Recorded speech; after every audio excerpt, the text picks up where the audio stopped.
मला ठाऊक आहे, चिंता तुला त्रास देते आणि भीती सतावते. तू पुनश्च त्याच त्याच विचारात अडकतोयस.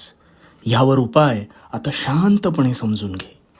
जर मन शुद्ध नाही तर त्यात जळमटही होतातच आणि आपण नकळत त्यात कोळ्यासारखे कधी गुरफटत जातो हे आपल्यालाच कळत नाही. दुसऱ्याला दूषणं लावण्यापेक्षा स्वतःला शुद्ध बनवण्यावर लक्ष केंद्रित कर. त्यामुळे इतरांमुळे होणारा त्रास हा आपोआप कमी होईल आणि तुझे चित्त थाऱ्यावर येण्यास अधिक मदत होईल आणि हळूहळू ही चिंता हमखास नष्ट होईल. स्वतःवर केलेले काम हे सगळ्यात श्रेष्ठ काम आहे.